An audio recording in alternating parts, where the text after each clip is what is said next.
വെളുത്തച്ഛൻ്റെ രൂപം അത് ഇവിടുത്തെ ഹിന്ദുക്കൾക്ക് മുഖവരായ ഹിന്ദുക്കൾക്ക് കടലിൽ നിന്ന് കിട്ടിയതാണ്. അമ്പലം പോലെ ഈ പള്ളി പണിതു ഇവിടുത്തെ ഹിന്ദുക്കൾ ആരാധിക്കാൻ തുടങ്ങി. ഞങ്ങളുടെ ഗ്രാമദേവനാണ്. ചിക്കൻ ബോക്സ് വന്ന് ഇവിടെ ഒരുപാട് ആളുകൾ മരിച്ചു. ആ സമയത്ത് ഈ സ്കൂൾ തകർന്ന് വീഴുകയാണ്.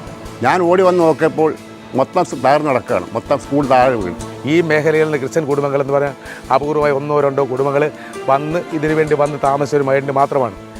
ഇവിടെ കൊടിയേറുന്നത് അർത്തിങ്കൽ പള്ളിയിൽ നിന്ന് കൊണ്ടുവന്ന അമ്പും ബില്ലും കൊണ്ടുവന്നാണ് കൊടിയേറുക എന്ന് പറയുന്നത്. നമസ്കാരം, ഞാനിപ്പോൾ എത്തിയിരിക്കുന്നത് ആലപ്പുഴ ജില്ലയുടെ തെക്കേ അതിർത്തിയായ കള്ളിക്കാട് എന്ന് പറയുന്ന ഗ്രാമത്തിലാണ്.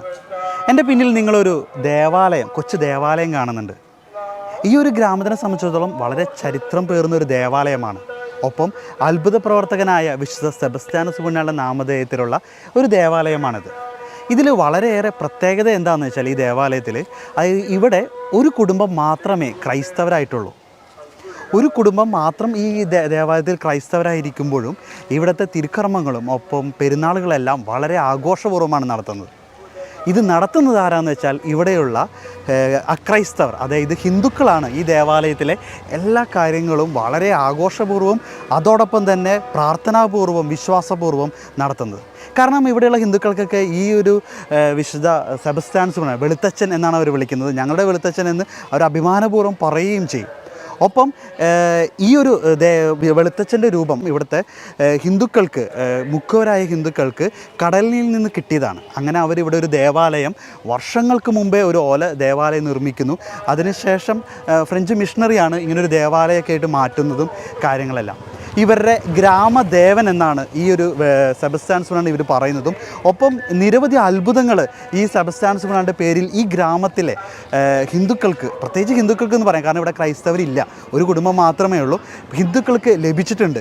അതുകൊണ്ട് തന്നെ ഇന്നും ഇവിടുത്തെ പെരുന്നാൾ നടത്തുന്ന കരയോഗമാണ് വളരെ ആഘോഷപൂർവ്വം നടത്തുന്നു.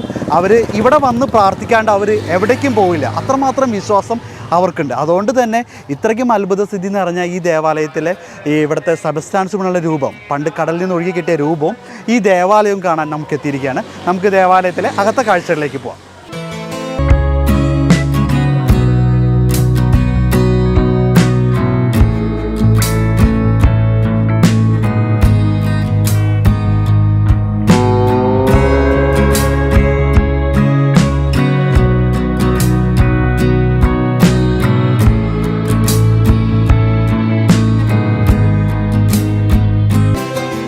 സെൻറ്റ് സെബാസ്റ്റ്യാനോസ് പുണ്യവാളൻ്റെ വിഗ്രഹം കിട്ടിയത് കടലിൽ നിന്നാണ്.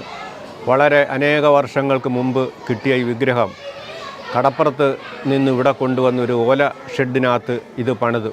ഒരു അമ്പലം പോലെ ഈ പള്ളി പണിതു ഇവിടുത്തെ ഹിന്ദുക്കൾ ആരാധിക്കാൻ തുടങ്ങി. ശേഷം 1935 ഈ വസ്തുവും വാങ്ങി ഇവിടെ പള്ളി പണിതു. അങ്ങനെ ഇപ്പം നിലവിൽ കാണുന്ന പള്ളി ഇങ്ങനെ ഉണ്ടായതാണ്. ഇവിടുത്തെ ഹിന്ദുക്കളാണ് ഈ ഉത്സവങ്ങൾ നടത്തുന്നത്. ഞങ്ങളുടെ ഗ്രാമദേവനാണ്. ഞങ്ങൾക്ക് എന്ത് അസുഖം വന്നു, അതായത് പടർന്നു പിടിക്കുന്ന ഒരു ചിക്കൻ ബോക്സ് വന്ന് ഇവിടെ ഒരുപാട് ആളുകൾ മരിച്ച് ആ കാലഘട്ടത്തിൽ ഇവിടെ വന്ന് പുണ്യവാളനെ, ഞങ്ങളുടെ വെളുത്തച്ഛൻ എന്നാണ്, ഞങ്ങൾ കള്ളിക്കാട് വെളുത്തച്ഛനെ പ്രാർത്ഥിച്ച് ഞങ്ങൾ അവിടെ നിന്ന് അരിയും കുരുമുളകും പ്രസാദമായി തന്ന് അതുകൊണ്ടിന്ന് കൊടുത്താണ് ഈ ചിക്കൻ ബോക്സ് മാരകമായ ഒരുപാട് ഈ നാട് മുഴുക്ക പടർന്നു പിടിച്ച മാരകമായ ഈ രോഗം ഈ അരിയും ഈ കുരുമുളകും ഭക്ഷിച്ച് ആ രോഗം മാറി എന്നാണ് ഞങ്ങളുടെ വിശ്വാസം. ഏത് ദേവാലയത്തിൽ ഞങ്ങൾ ദൂരസ്ഥലങ്ങളിലേക്ക് പോകാനൊരുങ്ങിയാലും, പ്രത്യേകിച്ച് ശബരിമല പോകാൻ ഒരുങ്ങിയാലും ഞങ്ങൾ ഇവിടെ വന്ന് വെളുത്തച്ഛൻ്റെ അനുഗ്രഹം വാങ്ങി പ്രസാദം മേടിച്ച് അവിടെ നിന്ന് ഞങ്ങൾ പോകത്തുള്ളൂ. ഞങ്ങളുടെ ഇവിടുത്തെ ഗ്രാമദേവനാണ്, ഞങ്ങൾ ഒരിക്കലും മറക്കാത്ത. അതായത് എന്ത് പറഞ്ഞാലും ഞങ്ങൾ ഒരു സത്യം ചെയ്താൽ പറയും എൻ്റെ വെളുത്തച്ഛൻ സത്യം എന്ന് ഞങ്ങൾ പറഞ്ഞാണ് ഓരോ കാര്യങ്ങളും മുന്നോട്ട് കൊണ്ടുപോകുന്നത്. ഇങ്ങനെ ഈ ഗ്രാമത്തിൻ്റെ ദേവനായി ഞങ്ങൾ അംഗീകരിച്ചു പോകുന്ന വെളുത്തച്ഛൻ ഞങ്ങളുടെ കാണപ്പെട്ട ദൈവമാണ്. അതാണ് ഞങ്ങളുടെ വിശ്വാസം. മതസൗഹാർദ്ദത്തിന്റെ ഏറ്റവും വലിയ ഉദാഹരണമായി മാറുകയാണ് ആലപ്പുഴ ജില്ലയിൽ കള്ളിക്കാടുള്ള സെയിൻറ്റ് സെബാസ്റ്റ്യൻ ചർച്ച്. കിഴക്കുള്ള കായംകുളം കായലിനും പടിഞ്ഞാറുള്ള അറബിക്കടലിനും ഇടയിൽ സ്ഥിതി ചെയ്യുന്ന ഈ ദേവാലയം ആലപ്പുഴ ജില്ലയിലാണ് ഉൾപ്പെട്ടിരിക്കുന്നതെങ്കിലും കൊല്ലം രൂപതയുടെ കീഴിലാണ് വരുന്നത്. കൂടാതെ കൊല്ലം രൂപതയിൽ നിന്നുള്ള വൈദികരാണ് ഈ ദേവാലയത്തിലെ ശുശ്രൂഷകൾക്ക് മേൽനോട്ടം വഹിക്കുന്നത്. ഒരു ക്രൈസ്തവ ദേവാലയമായിട്ടല്ല ഇവിടെയുള്ള ഹൈന്ദവ വിശ്വാസികൾ ഈ ദേവാലയം കാണുന്നത് എന്നതാണ് ഈ ദേവാലയത്തെ മതസൗഹാർദ്ദത്തിന്റെ ഉദാഹരണമായി മാറ്റുന്നത്. ഈ ഗ്രാമപ്രദേശത്തുള്ള ഹൈന്ദവർ ഈ ദേവാലയത്തെ അവരുടെ ഏതൊരാവശ്യത്തിനും സഹായത്തിനുമായി ആശ്രയിക്കുന്നു എന്നത് ഒരു അത്ഭുതപ്പെടുത്തുന്ന വസ്തുതയാണ്. അനേക വർഷങ്ങൾക്ക് മുമ്പ് ഈ സ്കൂൾ സമയത്ത് ഒരു മകരമാസത്തിലാണ്. ഓല പോലും അനങ്ങട്ടില്ല, കാറ്റ് പോലും ഇല്ല, നിശ്ചലമായ അന്തരീക്ഷമാണ്. ഇവിടെ സ്കൂളിൽ പഠിപ്പിക്കുന്ന ഒരു ടീച്ചർ നെപ്പോളി സാർ, ആ സാറ് പിള്ളേർക്ക് പറഞ്ഞു ഉച്ചയായി വളരെ പോയി വെളിയിൽ പോയി കളിക്കാൻ പറഞ്ഞു. ആ സമയത്ത് ഈ സ്കൂൾ തകർന്ന് വീഴുകയാണ്. ഞാൻ ഓടി വന്ന് നോക്കിയപ്പോൾ മൊത്തം തകർന്ന് കിടക്കുകയാണ്. മൊത്തം സ്കൂൾ താഴെ വീണ് 2 എരി വരെ ഓടിപ്പോയി. പഞ്ചായത്തിന് ശേഷമുള്ള പെണ്ണുങ്ങളും ആണുങ്ങളെല്ലാം ഓടി വരികയാണ്. സ്കൂൾ തകർന്ന് വീണ് സൗണ്ട് അവിടം വരെ കേട്ട് ഓടി വന്ന് നോക്കിയപ്പോൾ ഒരു കുഞ്ഞുക്ക് ഒരു ഉറപ്പില്ല, എല്ലാവരും സുരക്ഷിതരാണ്. ഇതാണ് ഒരത്ഭുതം. രണ്ടാമത്തെ അത്ഭുതം, ഈ പടിഞ്ഞാറ് ഫിഷിംഗ് ബോട്ട് കൊച്ചിയിൽ നിന്ന് ഫിഷിംഗ് കഴിഞ്ഞ് വരികയാണ്. ആ ബോട്ടിലുള്ള ജോലിക്കാരുടെ ഉറങ്ങിപ്പോയി. സ്റ്റിയറിങ് കെട്ടി വെച്ചുകൊണ്ടാണ് ഓടിച്ചു വന്നത്. പടിഞ്ഞാറ് അപ്പുറം ഇപ്പുറം കാറ്റ്, ഇടയ്ക്കൊരു ഗ്യാപ്പ്, ഇപ്പള്ള നേരെ ഗ്യാപ്പ്. പുണ്യാളം എന്നാണ് ആ ബോട്ടിൻ്റെ പേര്. ഓടി വന്ന് അണിയും കൊണ്ട് മേപ്പോട്ട് കയറി ഉറച്ച് നേരം വെളുത്തപ്പോൾ മത്സ്യത്തൊഴിലാളി എന്ന് ഒഴിക്കുമ്പോൾ എല്ലാവരും ഉറങ്ങുകയാണ്. അവർ വെള്ളം കോരി ഒഴിച്ച് ഉണർത്തിയപ്പോഴാണ് ബോട്ട് അണിയും കൊണ്ട് കയറി. ആ ബോട്ടിന് ഒരു കുഴപ്പമില്ല. പിന്നെ കൊല്ലത്തുനിന്ന് ടക്ക് വന്നാണ് പുറകോട്ട് വലിച്ചു മാറ്റിയത്. ഇനി 2 അത്ഭുതങ്ങൾ ഈ പള്ളി കിട്ടിച്ചു. ഇവിടുത്തെ ഗ്രാമദേവനാണ്. ഇത് കഴിഞ്ഞുള്ള കാര്യം ഈ പഞ്ചായത്തിൽ എവിടെ ചെന്ന് ഈ പള്ളിയുടെ കാര്യം പറഞ്ഞാലും സാമ്പത്തിക സഹായിക്കും. അത്ര വിശ്വാസം. ഇവിടുത്തെ ഹിന്ദുക്കളാണ് ഈ പള്ളി ആരാധിക്കുന്നത്.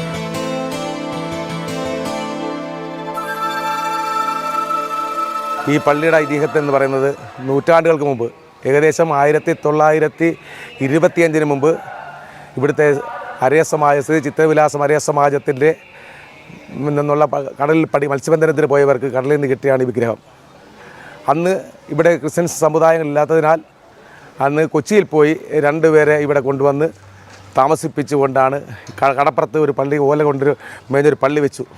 ആ പള്ളി വെച്ചതിന് ശേഷം കുറേ നാൾ കഴിഞ്ഞപ്പോഴത്തേക്ക് ഒരു കടൽക്ഷോഭത്തിൽ ആ പള്ളി തകർന്നു പോവുകയും വീണ്ടും ആ വിഗ്രഹം കൊണ്ടുവന്ന് കള്ളിക്കാട് ചിത്രവിലാസം അരയ സമാജത്തിൻ്റെ അംഗമായിട്ടുള്ള ചക്കാലപ്പറമ്പിൽ എന്ന് പറഞ്ഞ കുമാരൻ അവരുടെ വീട്ടുകളിൽ താമസിപ്പിക്കുകയും ഏകദേശം 6-7 വർഷം അവിടെ വെച്ച് പൂജിക്കുകയുണ്ടായി. അതിനുശേഷം 1935 ഇവിടെ ഈ പള്ളി സ്ഥാപിതമായത്. ആ മകരമാസം 2-ാം ശനിയാഴ്ചയാണ് ഇവിടെ പെരുന്നാൾ നടക്കാറ്. ഈ ഒരു 10 ദിവസം നീണ്ടു നിൽക്കുന്ന വിവിധ കലാപരിപാടികൾ കൂടിയാണ് ഈ പരിപാടി ഇവിടെ നടക്കുന്നത്. കാരണം 9-ാം ദിവസം വെള്ളിയാഴ്ച എന്ന് പറയുന്ന ശനിയാഴ്ച ദിവസം ഒരു അതിഗംഭീരമായ ഘോഷയാത്രയാണ് നടക്കുന്നത്. ഈ നഗരങ്ങളിൽ മൊത്തം ചുറ്റിക്കൊണ്ടാണ് ഈ ഘോഷയാത്ര വരുന്നത്. ആയിരക്കണക്കിന് ജനങ്ങൾ പങ്കെടുക്കുന്ന ഭയങ്കരമായ ഒരു പരിപാടിയാണ്. ഈ മേഖലയിൽ നിന്ന് ക്രിസ്ത്യൻ കുടുംബങ്ങൾ എന്ന് പറഞ്ഞാൽ അപൂർവമായി 1-2 കുടുംബങ്ങൾ ഇതിനു വേണ്ടി വന്ന് താമസിച്ചവരുമായിട്ട് മാത്രമാണ്. ഇതിന് ചെയ്യ ശ്രീ ചിത്തവിലാസം അരയ സമാജവും ഈ നാട്ടിലെ ജനങ്ങളും എല്ലാം ഒത്തുതീർന്നുകൊണ്ടാണ് ഇത് മുന്നോട്ട് നമ്മൾ കൊണ്ടുപോയിരിക്കുന്നത്. അതിനുശേഷം 1935 പള്ളി വന്നു കഴിഞ്ഞതിന് ശേഷം ഒരു 10-15 വർഷങ്ങൾക്ക് മുമ്പ് വാടിയിലുള്ള ഒരു അച്ഛൻ ഇവിടെ ചാർജ് എടുത്തു. അദ്ദേഹം ഒരു കാര്യം പറയുകയുണ്ടായി. ഇത് ഇവിടെ കൊടിയേറുന്നത് അർത്തിങ്കൽ പള്ളിയിൽ നിന്ന് കൊണ്ടുവന്ന അമ്പും വില്ലും കൊണ്ടുവന്നാണ് കൊടിയേറുക എന്ന് പറയുന്നത്. അങ്ങനെ പിറ്റേ വർഷം മുതൽ അതിൻ്റെ ഒരു ഘോഷയാത്ര ഒരു 5-10 വർഷത്തോളം 100-125 വണ്ടികൾ ഘോഷയാത്രയായിട്ട് പോയി അർത്തിങ്കൽ പോയി അവിടെ നിന്ന് അമ്പും വില്ലും ഇവിടെ കൊണ്ടുവന്ന് ആണ് കൊടിയേറി തുടങ്ങിയത്. അങ്ങനെ വിവിധമായ മേഖലകളിൽ അന്നും തുടങ്ങിയ പ്രയാണം ഇന്നും നിലനിന്നു പോവുക.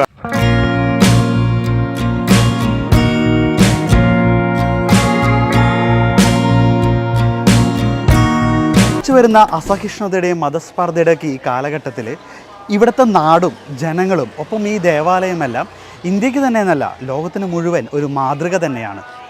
ഇവിടെ വന്ന് ഇവിടുത്തെ ജനങ്ങളിൽ നിന്ന്, അതായത് അക്രൈസ്തവരായ ഹിന്ദുക്കളിൽ നിന്ന് ഇവിടുത്തെ അവരുടെ ഗ്രാമത്തലവൻ എന്ന് പറയും, അല്ലെങ്കിൽ വെളുത്തച്ഛനെ കുറിച്ച് സെബസ്ത്യാൻ തുണകളെ കുറിച്ചുള്ള അത്ഭുതങ്ങളെക്കുറിച്ചൊക്കെ പറഞ്ഞു കേട്ടപ്പോൾ, അല്ലെങ്കിൽ ഈ ദേവാലയത്തെക്കുറിച്ചൊക്കെ പറഞ്ഞു കേട്ടപ്പോൾ തീർച്ചയായിട്ടും സന്തോഷവും അതിനേക്കാൾ ഉപരി അഭിമാനവുമാണ് തോന്നുന്നത്. ഈ ഗ്രാമത്തിലെ മുഴുവൻ ജനങ്ങളെയും കാത്തുപരിപാലിക്കുന്ന സംരക്ഷിക്കുന്ന വിശുദ്ധ സെബസ്ത്യാൻ തുണകളുടെ അനുഗ്രഹം നിങ്ങൾക്കെല്ലാവർക്കും ഉണ്ടാകട്ടെ എന്ന് ആശംസിക്കുന്നു. നന്ദി.